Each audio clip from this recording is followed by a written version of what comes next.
Welcome to Whitetail Rendezvous Podcast. This is Bruce Hutchin, host and executive producer. Each week you will hear tips, techniques, strategies, and personal stories from some of the best and funniest whitetail hunters in North America. Hope you enjoyed today's episode. If you do, tell a friend on social media. If not, tell me and I'll make it better. Thanks for listening, folks. This is Chris Enyeart. Chris and his sons and his daughter love hunting Iowa. Chris has done a lot of things in the chemical engineering safety realm and has taken to various states. But lo and behold, he's home in Iowa now and couldn't be happier. They own 120 acres, which he's going to talk about how they're developing it and how they're helping deer grow and trying to establish a balanced herd. Having said all that, Extreme Element Outdoors was Emmett's brainchild. Now the whole family is part of this program. You can see him on YouTube. Check him out on Facebook. All in all, it's one heck of a hunting family, and you're going to enjoy Chris's stories. Hey, folks, welcome to another episode of Whitetail Rendezvous. This is your host, and we're heading out to Iowa, the land of the giants. And from social media and stuff, some big bucks are falling down all over the Midwest. But Iowa, doggone it, they just got they got a corner in the market, I guess. So we're meeting with Chris Enyeart, and Chris is the father of a bunch of kids that started Extreme Element Outdoors. So, Chris, welcome to the show. Thanks, Bruce. Glad to be here. Well, I'm happy to have the dad here. Emmett was on the show a few months back, and he said, "You got to get my dad on the show. You got to get my dad on the show because he's the guy that got us all started." So let's just kick the show off with some of your hunting tradition, where you came from, and why you're still hunting today. Yeah, so I'm certainly flattered that Emmett made those comments. What I've always tried to do is expose my kids to the outdoors. I was certainly fortunate to grow up in a family with a family tradition of hunting. Grew up in the state of Pennsylvania, and a lot of hunters in the woods. First day of Pennsylvania rifle season, but there's a great tradition.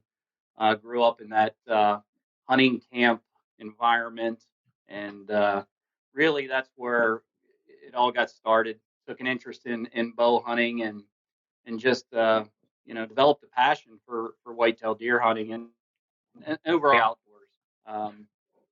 When I graduated from college, I had the opportunity to work in the state, continue to work in the state for several years, and then I moved to Texas for employment opportunities and had an opportunity to be exposed to the type of hunting they do in Texas with feeders and just a different type hunting environment than I was accustomed to for whitetail. So had some success there, enjoyed it a great deal, but my heart and my passion was eventually to get back to the Northeast or potentially the Midwest, and that opportunity came when I had the opportunity to go to Ohio, and of course when we made the move, we were challenged to. I lived in a relatively urban area. It was difficult to not having, being from that area. It was difficult to obtain access to property and quality population density, but still managed to continue hunting and we had success there as well. In fact, Emmett shot his first deer in the state of Ohio, and then had the opportunity to go to Iowa, and we've been here ever since. So we've, of course, many of your listeners are probably aware that the state of Iowa and the quality of the whitetail deer here, but there's still some great opportunities in Iowa for access to public hunting, and I don't know if it's one of the best kept secrets, but some may not want that to get out, but I'm firsthand knowledge that there's some great public hunting in Iowa, and there's still pockets of building relationships and being able to access some private property for hunting as well. Yeah, I think Emmett shared a couple of those places on his show, and it was really interesting how if you spend the time, invest some time, and try to be as I call it, a good hand with the landowner, you'd be surprised what happens. Yeah, it's come a long way. I know in a prior you and I talked in a prior conversation. I can remember when I was a young kid, you could gain access to property through, a handshake, offering to bale some hay or help out around the farm, and maybe even offering up some of your harvest. But as the hunting industry has progressed, it becomes more types of things. But I think through persistence and developing those relationships, the highest level of respect, those opportunities still exist. So, So why did you guys start your extreme element outdoors? What was the kicker on that? well, Emmett, he's had an interest in hunting since he was just a youth, and I would say his high school age years, when he was older, later in his teens, um, and he started with wanting to video self video his hunts, and it really all started with that. And he would say, Dad, why don't we look for opportunities to share this with others? And I think it's challenging, and going, your hunts takes it to a whole new level. And so he developed an interest in that, and wanted to look for opportunities to be able to share that with others. And if you quality, but nonetheless, they're very interesting. And I think you'll see, if you look at those videos, our focus is continuous improvement, enjoy what we're doing, and share that with others. Now, when you think of Iowa, I know you guys just picked up 120 acres. One, why did you buy that land? And two, what are your plans to grow a bound turd on it? Yeah, so I'm glad you asked that. It's always been a dream to have a piece of the pie. Your own property for hunting, for managing. The habitat. We're very fortunate, and we've only had it about a year and a half, and really it goes into the land preparation. We were fortunate to we had to pro some equipment to get some food plots in this hunting season. We're developing a long-term plan for what the habitat should be, and that's really the enjoyment out of it. That's why we did it, and I'm finding I'm enjoying that as much as the itself. Now, what type of terrain is it? It was youth season. We took my youngest son first deer off one of the food plots we planted. So, and that's what we got that footage of that as well. So it's overall very exciting. What type of terrain is it? Is it all ag land or creek bottom, or what's it consist of? Could you say again? Yeah, what does the land consist of? What type of topography? So we've got rolling terrain. It's 120 acres. It's 90 timber, and we've got 30 acres of field. We've got about 15 acres in food plot, and it's rolling terrain with some pretty deep ravines that break up the property. For a 120 acre parcel, in my opinion, it hunts pretty big. What does that mean? Hunt's pretty big. Well, it's we can have multiple tree stands, a couple to two, three hunters in there at one time. I think where they're, perhaps wind is not affecting each other. It's not like I would say a flat parcel that with visibility you can see from one side to the other. With the contour of it, it breaks things up, and it and I think you can hunt your a section without negatively or potentially negatively impacting some another hunter. So if that makes sense. Is that why you bought it? Because of the versatility of terrain? Yeah, that was a piece of it. The region is to have relatively high deer density. It has a good reputation, that region of the state, and it just so happened, it it it had everything we need. I wanted some field, some area for food plots, and the majority of it were with timber or where we would create cover, and it kind of has all that to offer with the potential too. With some hard work, we can make it even better. Now, do you have water on it? We do have there, the ravines in some places will hold water. We also have like a small, what I would say is like a frog pond on it as well. So Yeah, just FYI, it depends how steep your ravines are, but I know a lot of guys that put, small dams, not huge, filled up to the top dams, but they'll they'll put dams on a number of them, and it holds water just longer, and sometimes through the summer, they'll certainly dry up after a while, but with runoff and everything, it creates a lot of little pools that deer, don't have to leave the security cover, whatever, and they can go get a drink. yeah, yeah, that's great advice. And I think the other opportunity that we were looking for was a place of our own that perhaps we could create, a sanctuary, manage, pass on lower age class deer, and then see if we could potentially benefit from, of course, that translates into antler size, but that was something else we were looking forward to as well. This year, we've got a pretty good, our trail cameras indicate we've got a pretty good inventory of deer. A lot of them very young deer. Nothing that I would say is massive that stands out.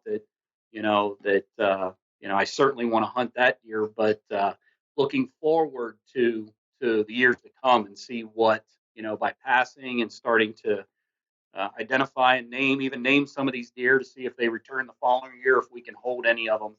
Being 120 acres, it's not always easy to hold them there, but certainly, we may have the opportunity to benefit, and I think some of our neighbors manage as well. We'll see. That was my next question. Have you, one, met your neighbors? Two, what's their hunting, focus goals, whatever you want to call it? And have you discussed, if we manage this correctly, guys or gals, we can really grow some nice deer here. Have you had those conversations? I have had the opportunity to meet some of the neighbors, just great people. Anytime you get rural Midwest people, good people everywhere, but just salt of the earth. We have great neighbors. Some of the property is actually, it's outfitted. One of my neighbors' outfits is an outfitter, so they already recognize the benefit of managing the herd and trying to let deer get to a mature age. So some of that is already in place and recognize the need that we need to harvest does to make sure we keep the right balance. Now, have you done anything with QDMA yet or talked to those guys? I haven't, Bruce, and it's that is something we're going to definitely do. This like a whirlwind. We just got the ground about. It was a little over a year ago, and we put a structure on it, so there was some little bit of construction activity, and then trying to acquire some of the equipment. So we've had so many things going on, but that is something we're definitely going to do. I'm going to seek out some advice, some third party advice on what are some of. I have some ideas, but I'd like to bounce them off some people to see what they think as well. Yeah, my recommendation, just go to QDMA website and look up the regional guy or gal, and to say, hey, next time you're in the area, can I buy you a cup of coffee or can we have lunch or whatever? Because in my opinion, they do as well as anybody. in the industry of helping, people do a couple things. One, grow a balanced deer herd. Two, build the relationships. They call them co-ops, but it's a relationship with your neighbors. And they do that. They do that really well. And it's a pretty impressive group. And the other thing is Land and Legacy. Here's a shout out for Matt Dye and Adam Keith.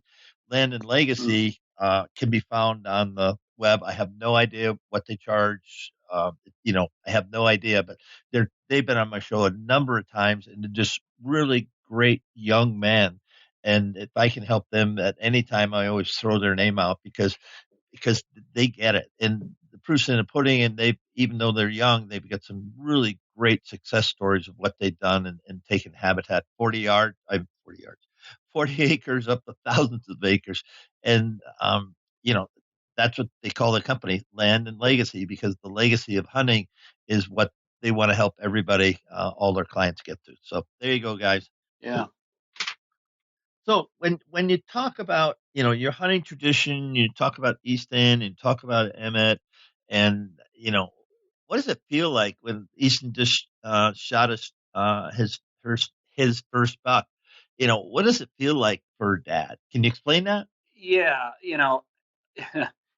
And it's probably a good thing my wife's not listening. But I, you rank those most important those days in your life that you remember forever that are most important. And at the top of everyone's list is when they got married, when you know their children are born.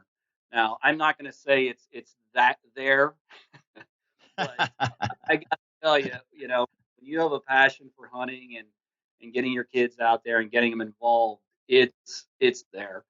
I can remember when Emmett harvested his first year. I was there with him and Easton, and it's one of those days you'll never forget. It's just etched in stone, and you can still recall the little details of the experience. So you know. Um, there's just I don't know that there's a better feeling. It's certainly better than I've had an opportunity to shoot some respectable deer, but nothing has ever been as exciting as being with the children when they shoot theirs. It's a special time, and that brings me up to you're doing such a great job of passing it on. Why don't you give some advice or tips or something to some of the listeners out there, single mom, dads, whomever, about helping passing on the hunting tradition? Yeah, so some of this may be from learning the hard way, but I think what we try to do is make it fun. Um, you know, eh, make it fun for get them involved in the preparation. Uh, make it enjoyable for them. I think one of the keys is, and for some people it may be more difficult for being able to access property, but you want to set them up for success. Um, I personally don't think it should come too easy. I like to see them have to work for it, whether it be in the preparation or whether it be time in the stand or in the blind. I can tell you that with both actually all three of mine, I've got my daughter's 16 and she harvested her first year 3 years ago, and with all three uh, kids, I got them involved in preparation, whether it be brushing in a blind or hanging the stand, or maybe even was this year with food plot preparation, but made sure that to some degree they were involved with that. Didn't overwork them, but certainly involved. And then, uh, at least in their case, all three had to put in some stand time or blind time, I would say. Easton, for example, hunted last season probably a dozen times and didn't have an opportunity. That's quite a bit for an 8 year old. But I think probably the number one thing is setting them up for success. You don't want them to not succeed, and sometimes that can be a challenge, right? You don't want them to get bored with it. But the other thing too is making the time quality. One of the things I like to do is hunt with them in a blind. I don't like to do a lot of tree stand hunting because in the blind we can still have conversation. without disrupting. We can still talk, we can whisper, and that is, high quality time. I was with my 14-year-old daughter when she harvested her first year, and I spent a couple days, a couple sits with her, several sits in the blind, and I got more information in those sits than I got, hours outside of the woods. So Isn't that rambled on. interesting? No, that's Yeah, good. I like that. I like the last part where you had some real conversations with your daughter without distraction, and you kind of talked to some stuff, but maybe you hadn't talked about in a while or never. But there you are sitting out, and all of a sudden there goes the conversation, and that's priceless. yeah, yeah. And I also, and I think most parents are aware of this, but I also, take advantage of the technology, the iPads and the cell phones, keep them on silent. But that helps quite a bit as well. I will say it's a lot different than when I was introduced. Uh, where you went out and nearly froze, and it was all you look forward to was getting back to the camp initially to warm up because of the time of year. But yeah, I don't know if that's useful, but that's Yeah, well said. And since we're talking about the kids, and I know your background is in safety in the chemical business, so let's talk about safety first and how you train your kids to be safe in the woods. yeah. Well, safety is a number one priority, whether it be handling a firearm or particularly with the bow hunting, the tree stand safety. Um, you know, it's they know it's important to me. I think sometimes at an early age they don't understand because of they haven't experienced consequences or know anything that's happened to anyone they personally know. So I try to give them examples of incidents that have occurred that I'm aware of, or and the impacts to those people's lives, whether it be a loss of a loved one, or perhaps it's a disabling injury, what kind of impact it has to their life, and then the other thing is setting the example, you know, when you're out there, making sure that it's 100% tie off in a tree stand, and the firearms always pointed in the safe direction, unloaded. All of those things. It's setting the example, trying to get them, making sure they understand the consequences, but really emphasizing the how it affects people's lives, and I think those are the things that I try to go by, because I certainly don't want them to learn it the hard way. And nobody wants that. And, it's up to all of us listeners, whether you've been in a tree stand for decades or this is your first, you're taking somebody out the first time.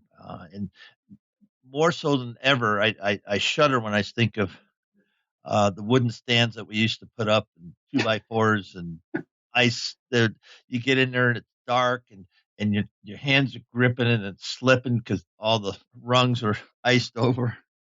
It's just Yeah, crazy. Oh, forget safety straps. There weren't any safety harnesses, straps. You know, there wasn't. I mean, yeah, just no, and no, yeah, and when I first started bow hunting, I don't know that anyone used. Of course, I was late in my teens, but it wasn't far into my early 20s that I started using a harness. It may have been ahead of the curve a little bit, but I think the first one I used I got from a place I worked, so it wasn't one produced by one of the companies that are manufacturing specifically for hunters. so listeners, I know everybody knows this, but ground blind, you don't need a safety harness unless they're like me and you fall asleep. You don't want to fall out of your chair. That's a joke. But if you're going in hang-ons and especially double sets with everybody who's doing so much filming, it might be a ladder stand, then you get a hang on above it for your camera set. Please, please, please, please, please, just think of your wife, your boyfriend, your girlfriend, your mom and dad. Just do it. Just if you can't, if you forget your harness, is might as well have left your bow or your gun at home. That's my thinking. Your thoughts, Chris? No, I agree with you absolutely. This is what I do for a living as far as putting in place programs to try to help protect people. But it's inherent in all of us. It's easy to get complacent or look at a situation happen to me. And I would be willing to bet just about anyone that survived an incident. If you ask them, they would say, I didn't think it was going to happen to me. And it's one of those things you just can't take the risk. You may perceive it as a low probability, but it can and it will happen to you. Yeah, because it does every year. Okay, moving forward in that. Be safe. That's our statement on that. And what's your one big thing when you're hunting? If you do one thing every single time you go in the field, what is it? Well, okay. Well, we talked enough about safety, so I'm not going to, that's certainly at the forefront. I would say it's preparation and thought or strategy into where my stand location is, or where I'm going to hunt, or which stand I'm going to hunt. Because if from Extreme Element Outdoors, we talk about being just average hunters, right? We all work for a living. We have jobs, and I like others have limited vacation or time that I can commit in the woods. So I want to make sure that every second that I get out there, that I'm taking the time to analyze whether it be weather conditions and trail cam pics. I don't. This is too gentle. Every second I have out there, as far as where I'm going to hunt, because of the limited time. Thanks for that. Well, we're at the time of the show. Why don't you give some shout outs for Extreme Element Outdoors, how people can view that or check it out on YouTube or Facebook, and then anything else you want to do, then we're going to wrap the show. I just Extreme Element Outdoors at extremeelementoutdoors.com. Check it out. I think you'll find it interesting. We've got some blogs, some videos there, and I think just want to thank you, Bruce, for the opportunity. Certainly, great opportunity. Love the podcast. Listen to them all the time. I can't thank you enough. Well, I appreciate that. And sometime if I ever draw another Iowa tag, I shouldn't last, folks. It gets frustrating for us out-of-staters, but it does, because there's wonderful deer there, and even more important, and I think Chris hit upon it earlier. The hospitality, the people in rural Iowa are they're off the charts. So thanks so much for spending your time, and say hello to Emmett for me. And I look forward to catching up down the road. All right. Thanks so much, Bruce. Hey, folks, we're going to head out to Pennsylvania and connect with Ryan Lang. I found Ryan, or we connected on Instagram, because he just finished the Moab 240. What's the Moab 240? Well, one young man and a bunch of his friends, Cameron Hayes to be one of them, decided to run 240 miles in the Moab, Utah area. And why is this important? It's important because mental toughness is by far the greatest asset, or can destroy you. Yeah, we got to be in shape, or you got to be in shape, or Ryan's got to be in shape to run this. And for hunting, we've all got to be in shape, some more, some less. But when it comes down to push time, it's really what's between the ears that makes a difference between success and failure. So I hope you like the show. It's a little bit different. Ryan does hunt out east. He enjoys hunting. He's a student at Drexel University, and he's just one fine man that I'm really happy to introduce you. Thanks for joining us. Be sure to tune in tomorrow for another episode of Whitetail Rendezvous, where you can listen and learn from the experts so you can be more successful on your next hunt. Until next time, listen, learn, and succeed.